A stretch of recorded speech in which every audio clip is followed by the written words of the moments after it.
Buenos días a todas y a todos. El día de hoy empezamos nuestra segunda jornada de trabajo del Seminario Internacional para Erradicar la Violencia contra las Mujeres en la Vida Política. Herramientas para juzgar con perspectiva de género desde el marco jurídico internacional e interpretación. Nos acompañan el día de hoy a quienes agradecemos estar con nosotros, principalmente a los tribunales electorales de todo el país, a sus representantes magistradas y magistrados, secretarias, secretarios de estudio y cuenta y todo aquel personal también jurisdiccional que nos ha acompañado el día de hoy. Por supuesto, damos nuevamente la bienvenida a nuestras magistradas y magistrados de salas regionales que también nos acompañan el día de hoy. A nombre del Tribunal Electoral del Poder Judicial de la Federación, a nombre de la Sala Superior y especialmente de la presidenta de la Comisión de Igualdad de Derechos y Paridad de Género, la magistrada Mónica Aralí Soto Fregoso, también les damos la bienvenida y les agradecemos. A la embajadora Carmen Moreno, muchas gracias nuevamente por acompañarnos. Como ustedes saben, este evento, este seminario internacional, es parte de un convenio de colaboración interinstitucional entre OEA, SIM y el Tribunal Electoral. Es muy importante señalar que este evento nos permite compartir buenas prácticas, experiencias en el ámbito de lo local a lo regional. Hemos el día de ayer analizado en nuestros talleres casos y sentencias de otros países de la región latinoamericana y ver a México en el marco de la región y ver a la región en el marco de México y en el ámbito de lo local es una de las experiencias que nos van a fortalecer en la impartición de justicia. Junto con este seminario, que es un primer paso de este convenio de colaboración, estamos elaborando y continuamos elaborando con OEASIM varios productos de conocimiento. Estos productos de conocimiento son unas guías que se van a entregar, 2 guías, cómo impartir justicia con perspectiva de género, cómo fortalecer nuestras capacidades como impartidores de justicia en el marco de la perspectiva de género y en el marco de nuestros estándares internacionales. Comentábamos que tenemos un archivo en un USB, en una pulsera, que tiene todos los documentos base para poder conocer cuáles son estos marcos. Y por mencionar algunos, la Convención Belém do Pará, la Ley Modelo para la Violencia Política contra las Mujeres, el libro de democracia paritaria que hemos hecho con OEASIM en años anteriores y del cual estábamos hablando la posibilidad de reimprimirlo para hacerlo llegar también a ustedes como un marco comparativo entre la región latinoamericana y el caso de México. En su USB también tienen el protocolo, ese protocolo para poderlo difundir, prepararnos en el marco de este protocolo y poder preparar y acercar a las y los candidatos, preparar también para las organizaciones de sociedad civil que nos acompañan en nuestras entidades como equipos muy fuertes en el fortalecimiento también de capacidades a las y los futuros candidatos. Todos y todas tenemos que conocer lo que es la violencia política en razón de género, lo que no es, y en esa medida todo lo que estamos fortaleciendo en estos 2 días de conocimiento y de herramientas y de casos es muy importante, como lo decían el día de ayer nuestras facilitadoras. Es esa mirada que a veces nos permite identificar los contextos y valorar nuestra norma y poder tomar las decisiones de la mejor manera, de la manera más eficiente y eficaz. Tengo el gusto de presentarles también el programa del día de hoy. Iniciamos con una conferencia magistral que tiene que ver con, el día de hoy, con el rol de los tribunales electorales para prevenir, sancionar y erradicar la violencia contra las mujeres en la vida política. Esta conferencia magistral la va a dar la doctora Beatriz Llanos Cabanillas, experta internacional en democracia y género, coordinadora, entre otros, participadora del proyecto de democracia paritaria, con un texto muy bonito, además se los recomiendo, que está en las redes, sobre partidos políticos en América Latina, y ha sido colaboradora de grandes proyectos de investigación. Modera esta mesa. Muchas gracias, magistrada, por atender a nuestra invitación, a la invitación de la magistrada Mónica Aralizotto, la licenciada Maisola Campos Montoya, magistrada del Tribunal Electoral de Sinaloa. Y creo que algo muy importante de este seminario, nada más es para finalizar y darle la palabra a la licenciada Maisola, quien nos va a presentar a Beatriz y va a moderar esta mesa, pues es decirles que el diálogo, la conversación y la participación de ustedes es muy importante.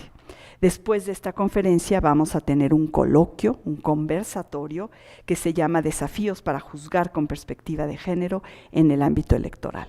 En su momento vamos a hablar de ello y vamos también a ver cuáles son los énfasis y quiénes nos acompañan.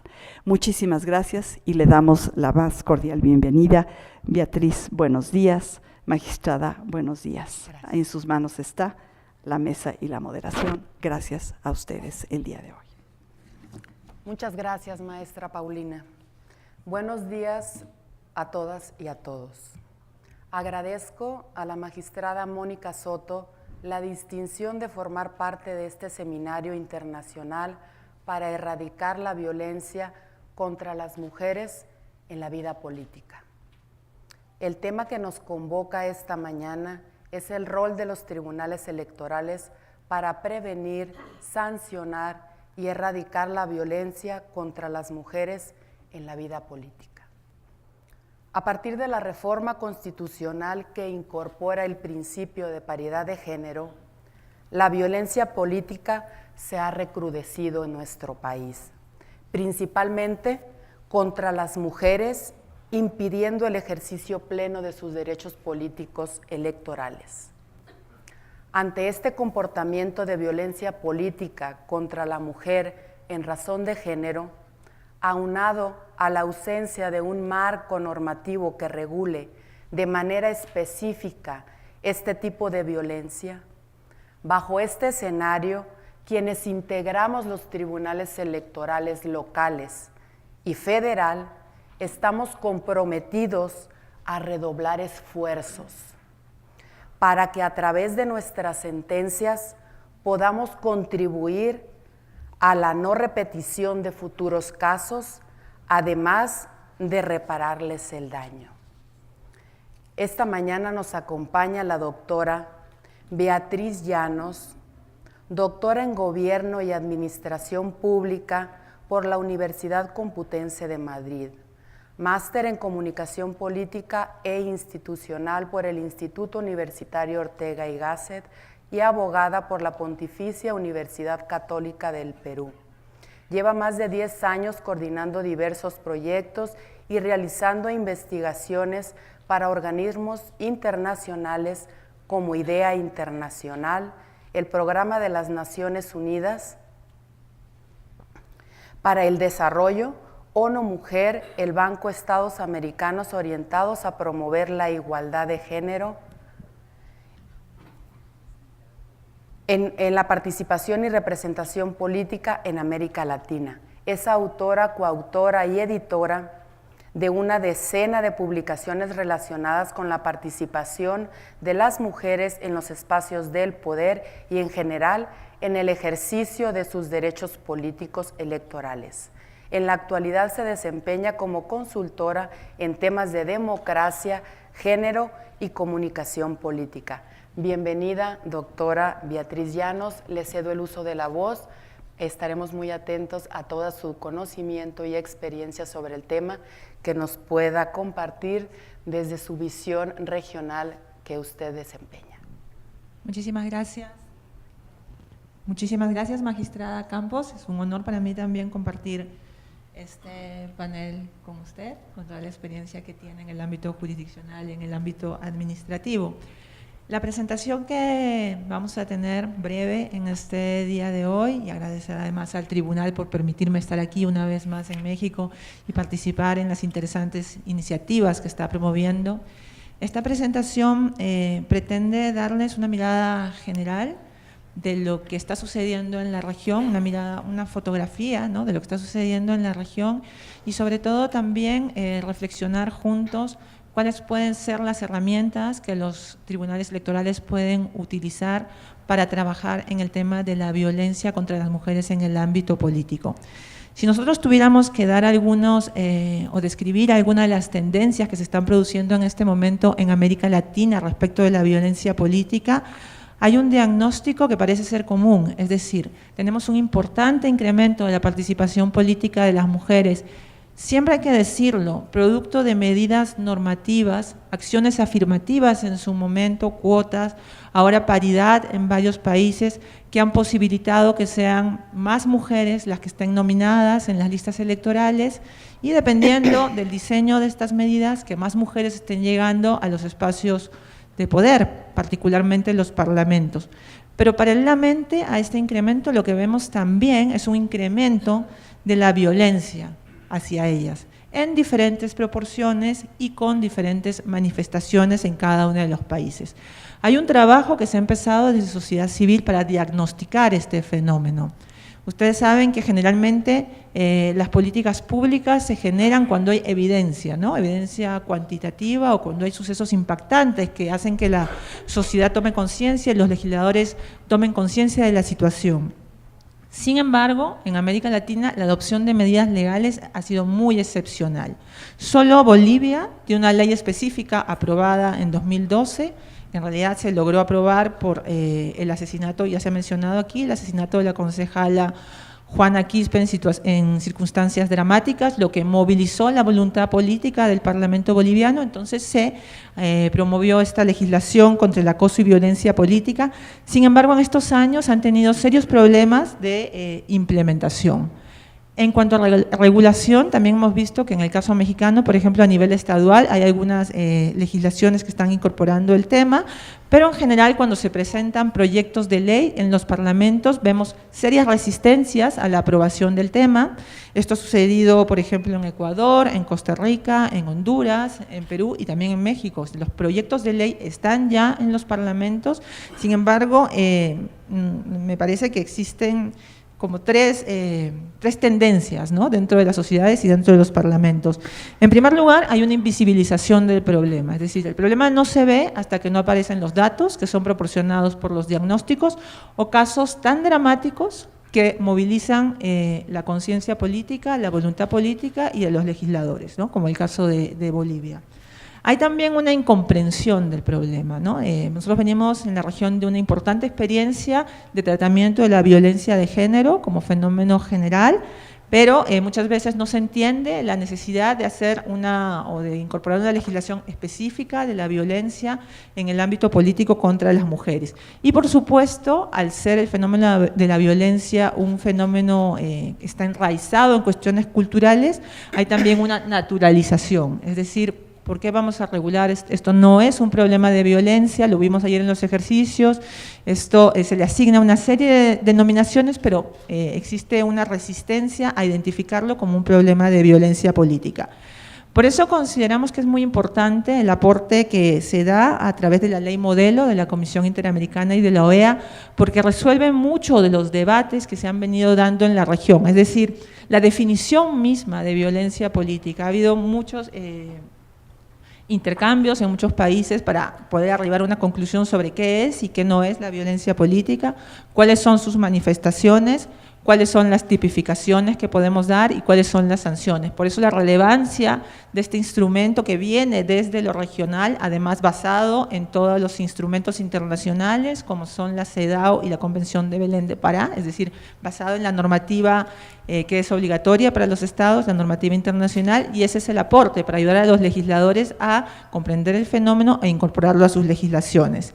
Dicho esto, ya sabemos que no tenemos ley. La pregunta es, si no hay ley, ¿cuáles son las obligaciones de los estados? Es decir, ¿vamos a dejar que el Estado incumpla las obligaciones que tiene al haber suscrito la Convención Belén do Pará? No hay nada que hacer, el fenómeno seguirá creciendo. ¿Qué políticas se pueden implementar desde otros integrantes del Estado, ¿no? Yo quisiera, en la lámina que tenemos en este momento en el PowerPoint, recordar estas obligaciones porque es muy importante. La Convención Belén do Pará, en su artículo 7, le dice a los estados que han suscrito esta convención que se deben abstener de cualquier acción o práctica de violencia contra las mujeres y velar porque las autoridades, sus funcionarios, el personal y agentes e instituciones se comporten de conformidad con esta obligación. Los estados deben actuar con la debida diligencia para prevenir, investigar y sancionar la violencia contra la mujer. Deben adoptar medidas jurídicas para conminar al agresor a abstenerse de hostigar, intimidar, amenazar, dañar o poner en peligro la vida de la mujer.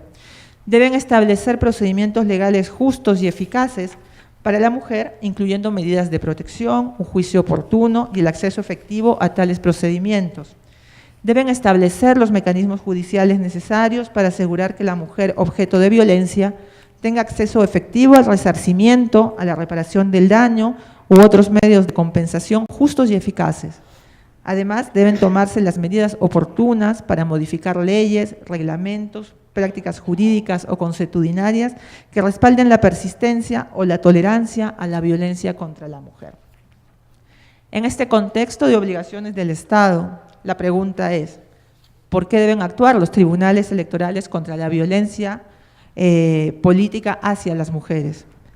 En primer lugar, porque la obligación de los estados debe ser entendida como una obligación que abarca a todas las estructuras estatales. Los tribunales electorales son parte de esta estructura estatal y por lo tanto tienen el mandato de adoptar medidas sin dilaciones para asegurar los derechos humanos de las mujeres. En segundo lugar, porque no cabe duda que son muy importantes las legislaciones y que en la región se está haciendo todo un trabajo de incidencia, de visibilización para que los parlamentos puedan incorporar este fenómeno, legislar sobre este fenómeno, pero también debemos ser conscientes que las legislaciones por sí solas no generan cambios culturales. Nosotros necesitamos modificar patrones socioculturales de conducta. Y en ese sentido, los tribunales electorales tienen roles claves que queremos identificar y dejar muy claros en esta presentación. Es decir, los tribunales electorales pueden jugar rol clave en el ejercicio de derechos políticos de las mujeres libre de violencia, en este derecho que tenemos las mujeres a poder participar en los espacios públicos, en la vida política sin violencia. Y desde el ámbito electoral, los tribunales electorales pueden erigirse en una primera defensa de estos derechos. Y por otro lado, es importante también la labor jurisdiccional, porque a través de las sentencias que ustedes puedan emitir, pueden ayudar a transformar patrones de conducta que están muy arraigados, que son culturales, y además estas sentencias pueden constituir precedentes para futuros casos. Por lo tanto, la actividad jurisdiccional electoral ayuda desde la posición que ustedes tienen a transformar y a convertir a la sociedad en una sociedad donde hombres y mujeres puedan ejercer sus derechos de manera igualitaria. Ahora, teniendo claro estas premisas, la pregunta es, ¿qué herramientas utilizamos? Y justamente estamos en este taller para empezar a trabajar sobre esas herramientas. Lo que nosotros estamos planteando, y creo que el tribunal lo tiene ya bastante claro, porque de hecho este seminario es un primer paso en ese camino, y también quiero reiterar y decirles que si hiciéramos un checklist de todas las obligaciones o actividades que los tribunales electorales pueden realizar en este campo, si hiciéramos ese checklist, yo diría que México está en este momento a la cabeza, avanzando de manera sostenida con muchas herramientas y por lo tanto no es solo el aporte que la región le puede dar a México, sino también el aporte que México en este momento está dando a la región con la conceptualización, con la elaboración de herramientas. Creemos que una herramienta fundamental para que se puedan cumplir los mandatos de defensa de los derechos políticos es incorporar la perspectiva de género como una herramienta que ayuda a cumplir estas obligaciones. ¿Por qué la perspectiva de género puede ser una ayuda? En primer lugar, porque esta mirada de género que trabajábamos ayer en los talleres, estos lentes, estas nuevas formas de ver la realidad, esta deconstrucción de muchas informaciones y socializaciones que hemos tenido desde pequeños, estos nuevos lentes de género nos ayudan a visibilizar estos roles y tareas que nos han asignado culturalmente en virtud del sexo, y que definitivamente determina que en nuestras vidas, hombres y mujeres, tengamos diferentes accesos a oportunidades, a derechos, y en ese sentido tenemos que deconstruir. Tenemos además que evidenciar que existen relaciones de poder a partir de estos roles que se nos han sido asignados, relaciones de poder que perjudican a las mujeres, es decir, no estamos en igualdad de condiciones.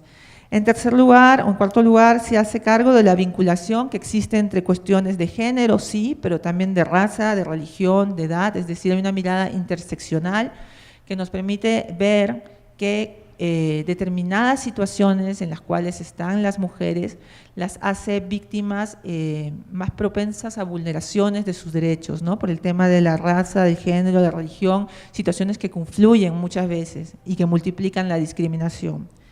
Tenemos que preguntarnos además por los impactos diferenciados de leyes y políticas basadas en estas asignaciones, diferencias y relaciones de poder, y también determinar en qué casos un trato diferenciado es arbitrario y en qué casos es necesario. Es decir, el mensaje que yo quisiera trasladarles es que jurídicamente se nos ha enseñado que todos somos iguales, y es cierto. Existe una concepción de la igualdad formal, de la igualdad jurídica que está establecida en los tratados internacionales que los estados han adoptado y que deben cumplir, pero también es cierto que no podemos tratar de manera igual a los desiguales porque vamos a generar injusticias.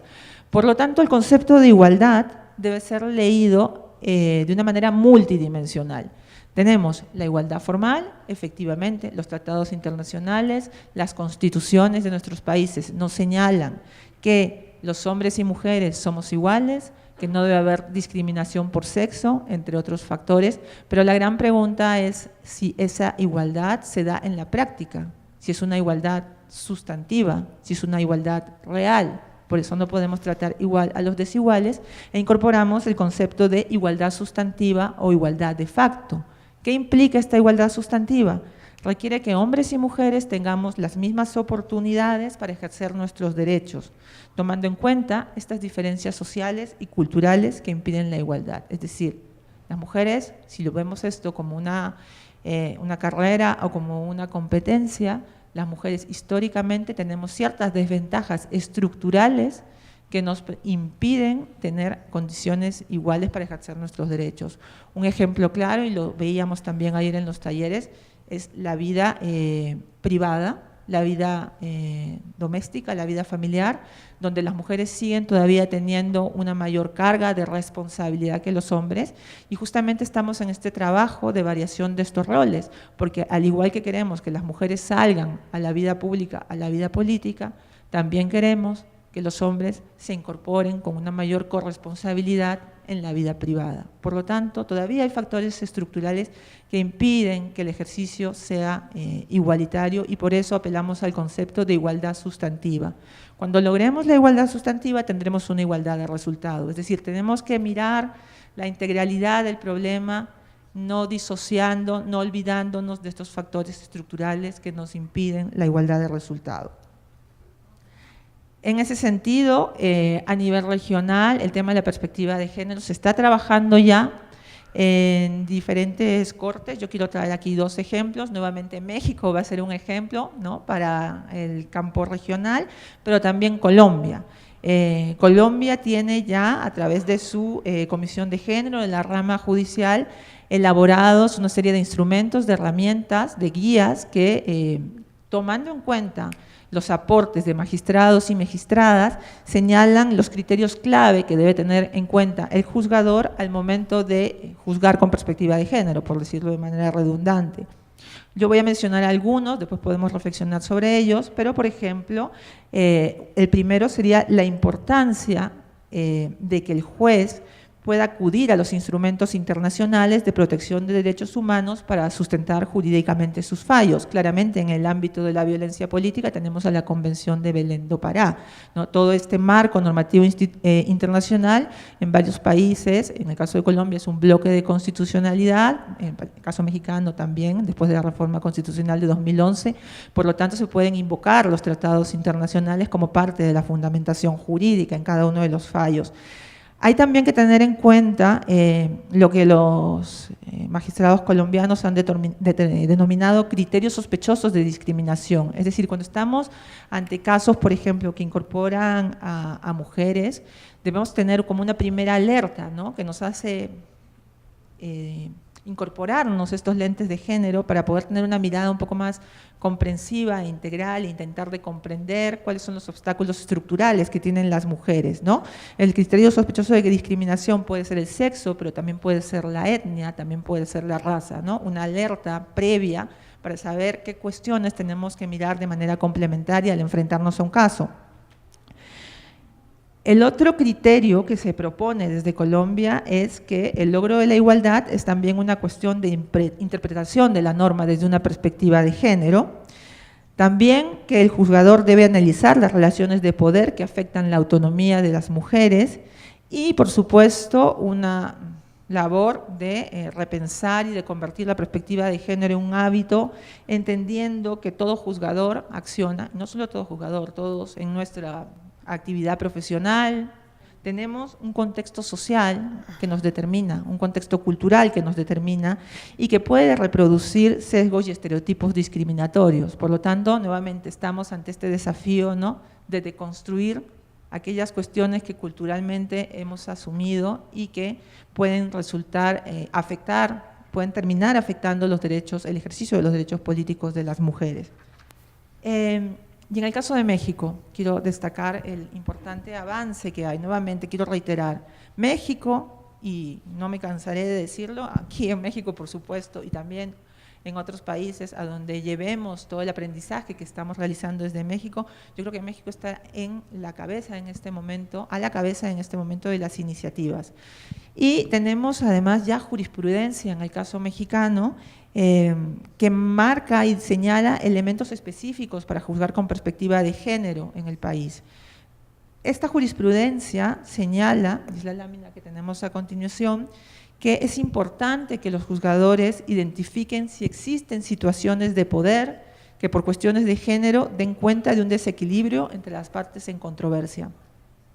Es necesario cuestionar los hechos y valorar las pruebas desechando prejuicios de género para visualizar las situaciones de desventaja. Es necesario que si el material probatorio no es suficiente para aclarar la violencia, la vulnerabilidad o la discriminación por razones de género, se ordenen las pruebas necesarias para visibilizar dichas situaciones. Si se detecta una situación de desventaja por cuestiones de género, hay que cuestionar la neutralidad del derecho aplicable, así como evaluar el impacto diferenciado de la solución propuesta para buscar una solución justa e igualitaria de acuerdo al contexto de desigualdad de género. Hay que aplicar estándares de derechos humanos de todas las personas involucradas, especialmente los niños y las niñas, y hay que considerar que el método exige evitar el uso del lenguaje basado en estereotipos o prejuicios y procurar un lenguaje incluyente con el objeto de asegurar un acceso igualitario a la justicia sin discriminación por motivos de género. Creo que el mensaje principal que les queremos trasladar es la importancia de, además existiendo ya jurisprudencia desde el ámbito judicial en el ámbito mexicano, incorporar también esta perspectiva de género en las sentencias desde el ámbito político electoral. Esa es, creemos, una de las principales medidas, transformativas que se pueden aplicar desde los tribunales electorales. Sin embargo, también, y esto es un análisis que se hace y que se incorpora en la ley modelo contra la violencia política, hay también otras medidas que desde los tribunales electorales se pueden incorporar. Si ustedes tienen la siguiente lámina a disposición, lo que van a poder encontrar es que los tribunales electorales además pueden trabajar a lo interno y trabajar a lo externo en sus funciones, ayudando a que este problema pueda ser comprendido. A lo interno lo que tendríamos es los protocolos. Claramente México ya está en esta, ya diría yo, implementación del protocolo, ya hubo todo un trabajo de diseño, ¿no?, del protocolo, con criterios, con procedimientos claros, con asignación de funciones, distribución de funciones. Hay que valorar además que este es un trabajo que ha sido realizado por diferentes entidades, ¿no? Todas las instituciones relacionadas con lo electoral, pero también el mecanismo de la mujer que ha colaborado. Entonces hay una colaboración interinstitucional y además con atribuciones claras para cada uno de estos, cada una de estas instituciones, para ver el tema de cómo ayudar a las víctimas y reparar.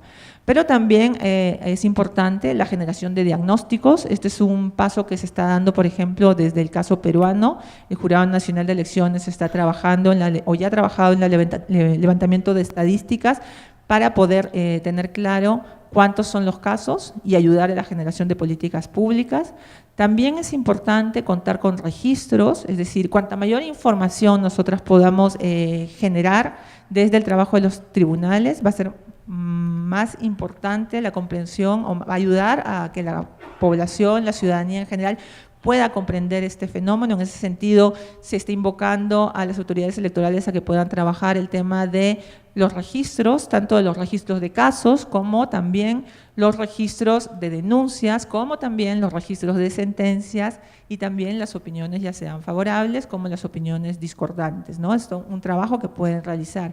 Y de manera general también invocar a las autoridades electorales, y es una tarea en la cual se ha avanzado mucho en la región, pero todavía hay cuestiones pendientes, para en líneas generales poder tener información desagregada por sexo en el ámbito electoral. Y esto yo lo puedo contar porque llevo mucho tiempo en investigaciones de este tipo, pero hasta hace unos 8 o 9 años, mucha de la información que teníamos en la región sobre la presencia de mujeres en nominaciones electorales venía del trabajo de sociedad civil, que manualmente contaba las listas y decía, bueno, el porcentaje es tal, pero era un trabajo de la sociedad civil, no era un trabajo de las autoridades electorales.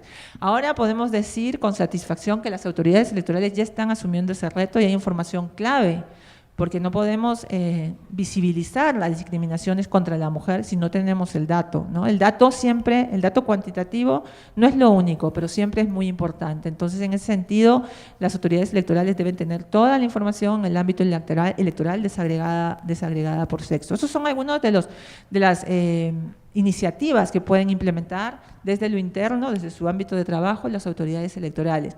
Pero también la ley modelo plantea trabajo con una serie de actores con los cuales las autoridades electorales se vinculan en sus tareas cotidianas, ¿no? En primer lugar, los partidos políticos. Se está haciendo también un trabajo para, y esto nuevamente destacar la experiencia mexicana, no podría no mencionarla, porque se tiene que promover que los partidos políticos sean conscientes de la existencia de esta problemática y sean conscientes además de la necesidad de tomar medidas para erradicarla desde las propias organizaciones partidistas, en la vida interna política de estas organizaciones. Y yo quiero mencionar aquí, en México ya se trabajó un protocolo, tenemos aquí el protocolo del PRD, que muchos de ustedes lo han podido ver, se distribuyó el día de ayer, pero donde se establecen medidas específicas dentro del partido para eliminar, prevenir, combatir la violencia política contra los militantes y desde militantes o militantes de otros partidos, ¿no? Entonces, es un tema que las autoridades electorales pueden promover porque, digamos, el ámbito político electoral es muy importante, pero también hay toda una vida interna partidista donde muchas veces se producen situaciones de violencia que no puede estar desprotegido y que el partido tiene que ser consciente. Ese es un ámbito. Otro ámbito, el de los medios de comunicación. Por supuesto, el tema de la libertad de expresión es muy importante, pero también es cierto que los derechos interactúan entre sí y los derechos también tienen limitantes, es decir, la libertad de expresión es una libertad fundamental dentro de la democracia, pero también es la igualdad, también lo es la no discriminación, también lo es el derecho de las mujeres a una vida libre de violencia. Y lamentablemente en el ámbito latinoamericano estamos viendo mucha violencia simbólica contra las mujeres desde los medios de comunicación. Por lo tanto, hay aquí un trabajo que se puede hacer desde las autoridades electorales. No son los únicos actores, tenemos que trabajar con ellos desde diferentes ámbitos para cambiar esta mirada, para cambiar las rutinas organizativas, para cambiar la forma de presentar las noticias, para cambiar la forma como se refieren a las mujeres, ¿no? Esto también es un trabajo nuevamente cultural, un trabajo de incorporación de la perspectiva de género, pero es también una cuestión que tenemos que trabajar, convertirlos en aliados. Bueno, y finalmente la opinión pública, ¿no? Porque lo que no puede ser es que se sigan normalizando todas estas conductas. Por lo tanto, también desde los tribunales electorales y sobre todo en momentos críticos como los momentos electorales, se pueden trabajar campañas de sensibilización para que la ciudadanía en general sea consciente de la existencia de este fenómeno, sea consciente de que esto es violencia política hacia las mujeres, que estas conductas no pueden ser toleradas, que estas conductas no pueden ser normalizadas, y también una tarea hacia las mujeres que están participando en la vida política para que sepan que tienen vías de denuncia y tienen vías de protección, porque muchas veces lo que sucede y lo que ha venido sucediendo en la región es que, claro, decimos, no hay denuncias, pero ¿por qué no hay denuncias? Porque no hay procedimientos, ¿no? Si no hay procedimientos, ¿dónde vamos a denunciar? Entonces seguimos en un círculo vicioso en el cual no resolvemos el problema, pero estas medidas creo que pueden coadyuvar a que los tribunales electorales, por supuesto junto a otros actores, sean actores críticos, actores clave para que podamos ir trabajando en la erradicación de este fenómeno. Yo lo dejaría aquí, creo que hay muchos puntos que se pueden conversar y debatir y les agradezco la oportunidad no solo de poder exponer algunas cuestiones de la realidad regional, pero sobre todo de aprender de la realidad mexicana. Muchísimas gracias.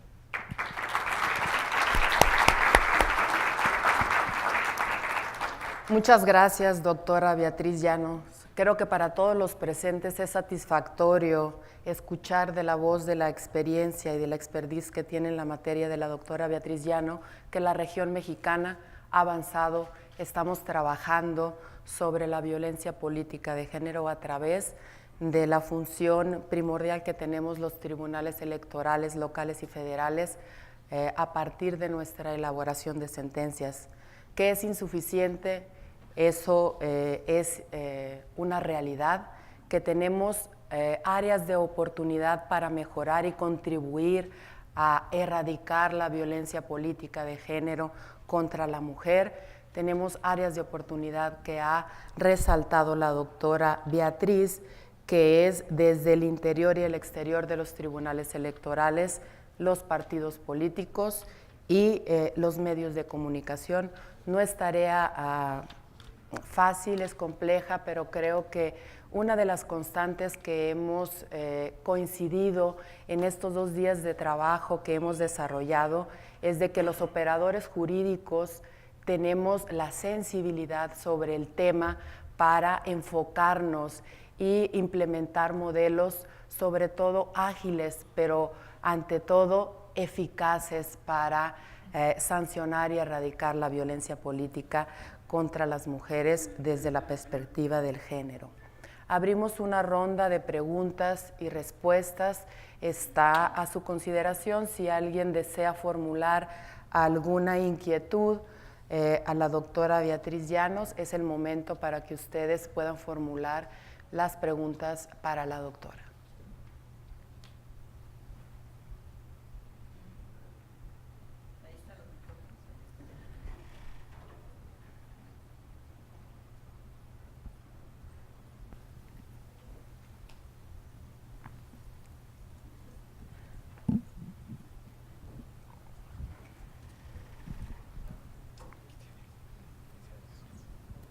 Doctora, felicitaciones por su intervención.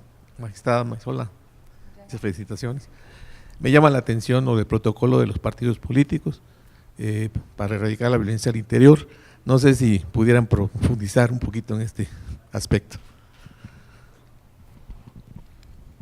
Sí, es una pregunta muy interesante porque, claro, el problema de la violencia contra las mujeres en el ámbito político es un problema complejo, es un problema además que, como hemos venido además trabajando en los talleres, la definición de los derechos políticos tiene que ser concebida desde una perspectiva integral, es decir, la vida política de las mujeres en realidad empieza en el ámbito de la política partidaria, ¿no? Son los seleccionadores, son los que definen quiénes van a ir en las candidaturas, son además los que proponen una serie de políticas. Creo que tenemos claro cuál es el rol clave de los partidos, ¿no? Los estudios, en realidad, lo que nos están diciendo en América Latina, básicamente en el caso de Honduras, que es un estudio que yo puedo citar en este momento porque es el estudio que se ha realizado teniendo como análisis de los partidos políticos, lo que dice es que, a ver, existen conductas de militantes de partidos políticos, ¿no?, y de dirigentes de partidos políticos que constituyen violencia hacia las mujeres.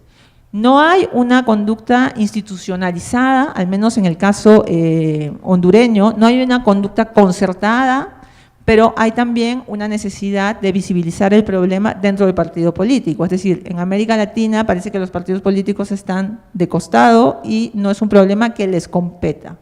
En ese sentido, si nosotros estamos observando una serie de situaciones de violencia cuando las mujeres son candidatas, si estamos observando una serie de situaciones de violencia cuando las mujeres están compitiendo, por ejemplo, para cargos partidarios, es obvio que el partido político tiene que hacerse cargo de esta situación. Y el problema que estamos observando es que no existían procedimientos específicos. Es cierto que en los partidos políticos siempre han existido los tribunales de ética o siempre han existido las instancias de disciplina, pero como el fenómeno recién se está conceptualizando como un fenómeno específico, lo que se necesita son procedimientos específicos, una definición específica para que haya sanciones específicas ante este tipo de conducta. En ese sentido, el protocolo que ya se ha trabajado en el ámbito del PRD, lo que hace es establecer las conductas que son sancionables, definir la violencia política contra las mujeres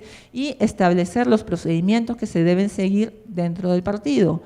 En el caso de América Latina, también con una iniciativa de la Comisión Interamericana de Mujeres y de la OEA, lo que se está trabajando es un modelo de protocolo para que todos los partidos políticos puedan, por supuesto, adaptando a sus realidades, porque los partidos políticos son muy diferentes en cada uno de los países, puedan tener clara, uno, que existe este fenómeno, dos, que este fenómeno tiene una definición, y tres, que debe haber un procedimiento y por lo tanto una instancia que se encargue de proteger a las militantes de los partidos políticos frente a estos fenómenos, pero también a situaciones en las cuales los militantes de los partidos políticos ejercen acciones de violencia contra mujeres de otros partidos políticos. Entonces, el abordaje en realidad de la violencia política tiene que ser integral y todos los actores que están involucrados en el ejercicio de los derechos políticos y político-electorales de las mujeres tienen que tener estos procedimientos porque si no las mujeres no van a tener protección.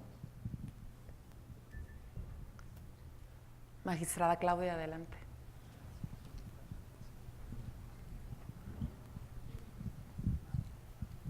Agradezco mucho la oportunidad de volver a escuchar a la doctora Beatriz Llanos. Justamente retomando la última parte de la respuesta a la pregunta anterior, doctora, el tema de cómo se puede incidir y la corresponsabilidad que tenemos no solamente los partidos políticos, sino las autoridades electorales, autoridades administrativas y autoridades jurisdiccionales, en darle la importancia y el espacio adecuado del análisis en nuestras resoluciones al tema de violencia política por razón de género. Me parece que es un círculo virtuoso el que se puede construir a partir de un análisis correcto de la identificación de las conductas que pueden atentar justamente contra el derecho a un trato digno y ejercer los derechos político-electorales desde un plano de igualdad y libres de discriminación y libre de violencia. Me parece que los tribunales debemos tener conciencia que justamente a partir de cómo se aborda este tema en las sentencias es que se pueden lograr cambios hacia el exterior. En México, efectivamente, el PRD, como mencionaba usted, estableció un protocolo, pero no ha sido el único partido político que ha establecido un protocolo. Hace exactamente un año, el Partido Acción Nacional también se consensó un protocolo para la atención de la violencia política de género al interior, y en meses más recientes, en ocasión de la modificación de los estatutos, creo que el Partido Revolucionario Institucional también, hubo, si bien no un protocolo, una inclusión de la paridad a nivel estatutario. Había algunos partidos políticos que tenían incluido ya el principio de igualdad como un principio base, pero la paridad como tal también se ha ido asimilando al plano de la normativa interna de partidos políticos, justamente como resultado de las sentencias que han dictado los tribunales electorales.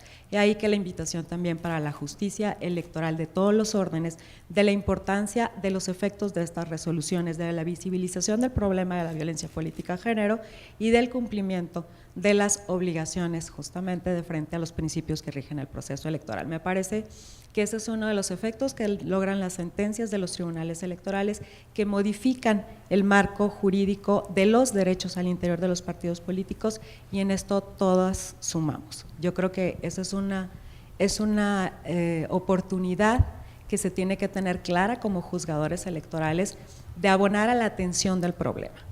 Si bien es cierto, los procedimientos deben de generarse en un marco normativo que sea obligatorio, esto se puede lograr como efecto de las propias resoluciones en el cual la voluntad interna de los partidos políticos ha logrado estos cambios en sus documentos básicos, y desde luego también podría impactar en sus reglamentos internos, para de tal manera que podamos contar con una normativa interna partidista en el cual desde ahí se logra este mandato, porque desde luego que es en el campo de la contienda electoral y de las definiciones de candidaturas y la renovación de las dirigencias que también se pueden dar y se dan este tipo de casos. De ahí que, más que una pregunta, saber su opinión al respecto y hacer este comentario para tener como muy claros la importancia y la utilidad que representa el que se aborden las sentencias de los tribunales electorales de manera correcta y completa, y no se deje de lado el análisis de acciones que pueden representar justamente manifestaciones de violencia política de género en contra de las mujeres. Gracias. Muchísimas gracias, porque el punto que ha tocado la magistrada es muy importante, quizás es central y no lo mencioné, pero ahora lo quiero retomar. Es decir, es vital y fundamental que el tema de la violencia política y el rechazo y incorporación de medidas esté dentro del marco estatutario de los partidos políticos. Es decir, los estatutos son las normas que rigen la vida política, la vida orgánica, ¿no?, de las organizaciones políticas, y además esto nos da un marco de exigibilidad para la militancia. Eso es lo ideal. Sin embargo, también es cierto que los partidos son muy conservadores y las normas estatutarias suelen ser muy poco modificadas. Son modificables, pero los acuerdos para modificar estas normas son muy difíciles en la mayoría de partidos, ¿no? Por lo tanto, nuevamente estamos ante múltiples entradas, ¿no?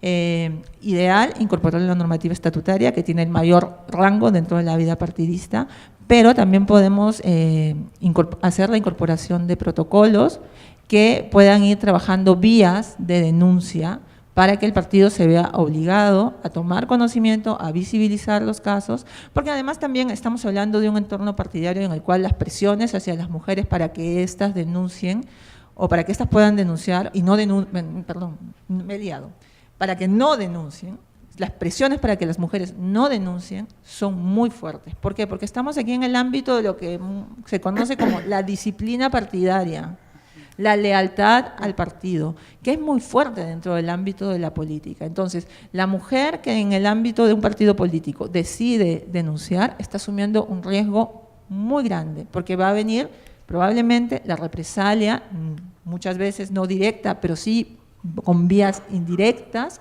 la represalia que va a afectar la vida política futura de esa mujer, ¿no? Entonces, para redondear, lo ideal, la modificación estatutaria. Si no podemos ir a una modificación estatutaria, pues incorporar protocolos que nos ayuden a ir trabajando hasta que logremos nuevamente permear la voluntad del partido. Creo que de eso se trata, de permear la voluntad del partido, porque si no, el partido siempre va a actuar reaccionando, siempre va a actuar a través de resistencias, pero lo que queremos es modificar la cultura política, la cultura organizativa del partido, ¿no? Y hay que utilizar múltiples vías.